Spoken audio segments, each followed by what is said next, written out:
saya punya hutang. Saya punya suami nyebelin. Saya punya istri yang nggak bisa denger ucapan saya. Saya punya anak yang perilakunya udah kelewat batas. Saya punya masalah di kantor. Saya punya.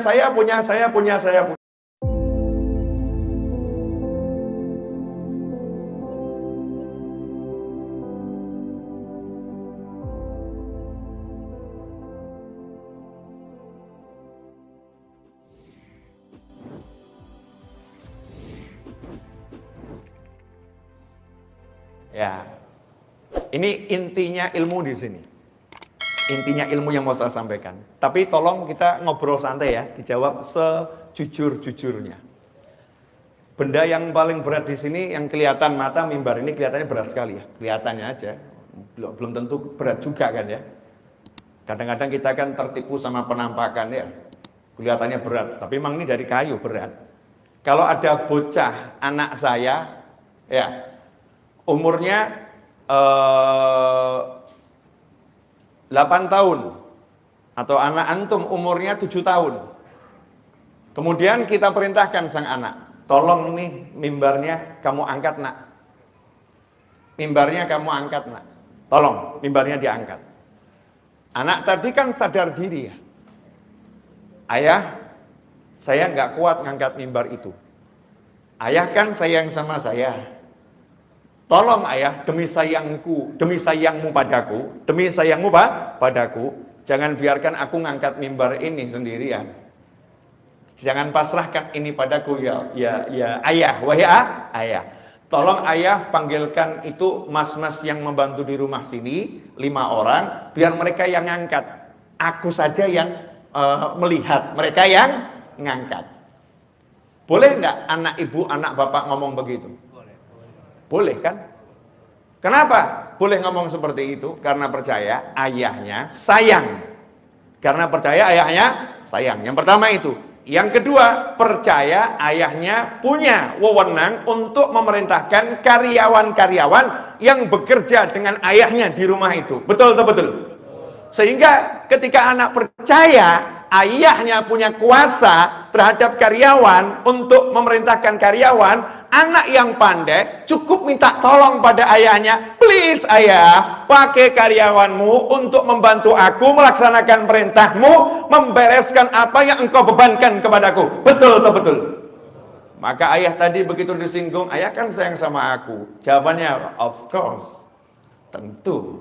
Yang paling sayang sama kamu ya aku, bapakmu, bukan bapaknya orang lain. Maka ayahnya ngomong, nih kan kutunjukkan sayangku padamu. Fulan. Panggil bukan cuma 5 orang, 10 orang. Angkat ini. Pindahkan ke sana. Dengan bangga, sang ayah menunjukkan pada anak. Betul atau betul? Oke, hidup itu sesimpel itu. Hidup itu sesimpel itu. Cuman nih ada yang namanya divisi anti doa yang dibuat oleh setan. Jadi setan tuh punya divisi khusus namanya divisi anti doa. Nih setan tuh kan ada ya, divisi rumah tangga ada sendiri. Ya, divisi mabuk ada sendiri. Divisi zina ada sendiri. Tapi setan punya divisi anti doa. Yang memasukkan ke kepala umat Nabi Muhammad SAW agar tidak berdoa. Atau kalau berdoa jangan sampai mempercayai doa. Oke, saya mau nanya nih sekarang. Ini kok wajahnya tegang semua kenapa? Senyum dikit kali gitu ya. Saya mau nanya, tolong dijawab jujur. Yang punya hutang angkat tangan. Ya, ayo ngangkat tangan, jangan malu. Punya hutang siapa tahu nanti kalau angkat tangan temannya lihat, oh ternyata dia punya hutang, dibayarin kan lumayan. Ya, ngapain malu ya? Punya hutang, iya masing-masing kan punya hutang. Itu kalau yang tinggal di perumahan, itu kan bayarnya PDAM belakangan tuh ya. Pakai duluan, bayar belakangan. Betul tuh. Iya seperti itu. Di negara PDAM kita pakai dulu, bayarnya belakangan. Listrik yang nggak pakai token, listrik yang nggak pakai token, pakai dulu, bayarnya belakangan. Berarti hutang atau nggak hutang itu? Hutang. Beli mobil ngangsur, tuh hutang nggak tuh? Hutang, pakai dulu, bayarnya belakangan. Jadi ya saya yakin nih 99,9999% punya hutang. Di antara orang yang berhutang, ada yang pusing. Pertanyaan saya, banyak atau ada? Nah, ini pelaku mulai ngaku. Banyak yang pusing. Pusing kenapa? Mau bayar hutang, nggak punya sesuatu yang digunakan untuk bayar hutang. Betul? Oke. Saat itu seharusnya kita akan cari solusi. Betul? Solusi agar hutang saya bisa terlunaskan. Benar?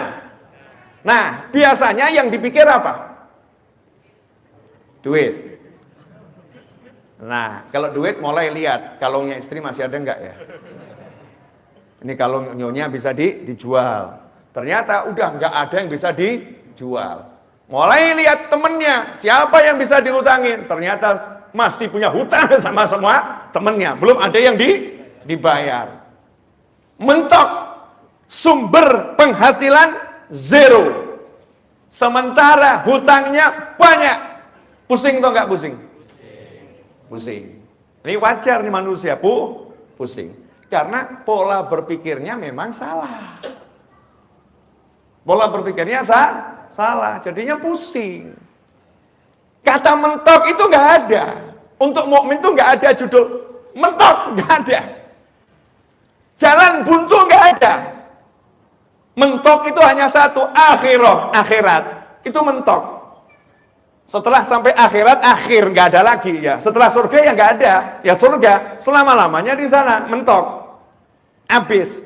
Tapi kalau hutang, masalah, nggak ada judulnya, udah mentok, nggak ada. Yang ada pikiranmu buntu. Betul. Karena kamu pakai pikiranmu sendiri, mikir sendiri, usaha sendiri, mengutamakan kemampuan sendiri, merasa dirimu Tuhan yang menguasai jagat raya ini, sehingga pikirmu bisa merubah sesuatu. Maka dibuat blok, ayo mikir apa lagi? Mentok. Tapi beda dengan orang yang udah kenal sama Allah Ta'ala dan paham apa itu yang namanya hidup. Hidup ini milik siapa? Inna lillahi wa inna ilaihi raji'un. Miliknya Allah. Semua miliknya Allah.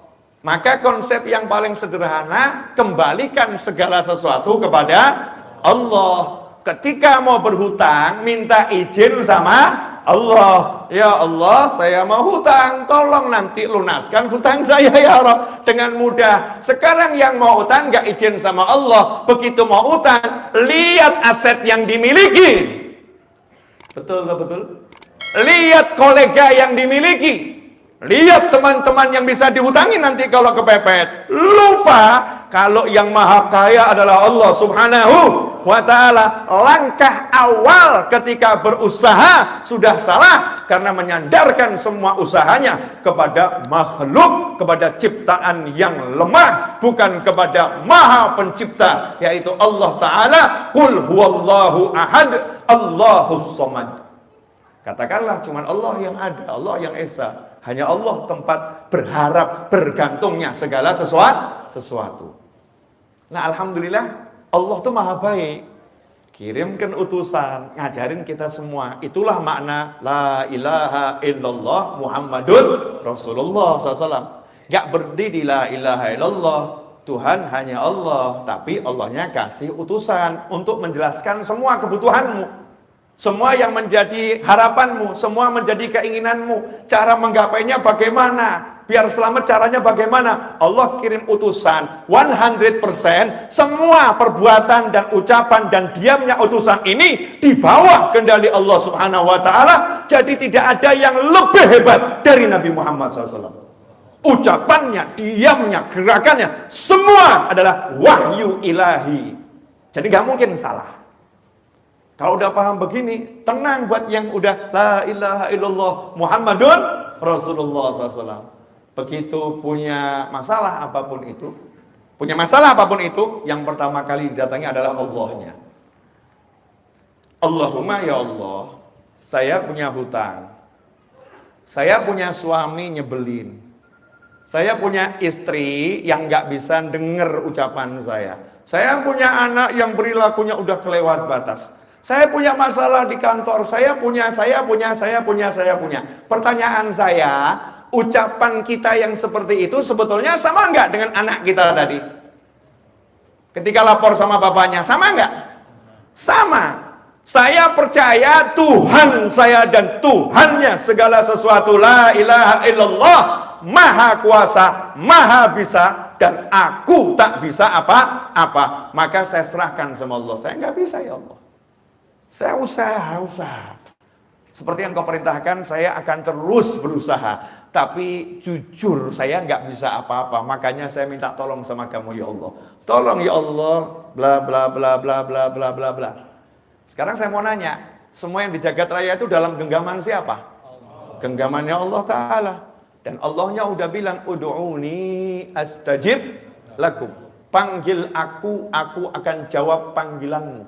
Makanya doa tadi pertama kali, Ya Hayyu Ya Qayyum.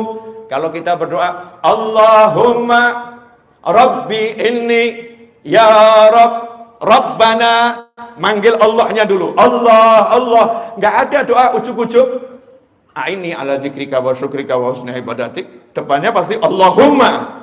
A'inni ala dzikrika wa syukrika wa husni ibadatik. Allahumma ya Rabb ya Rabbana.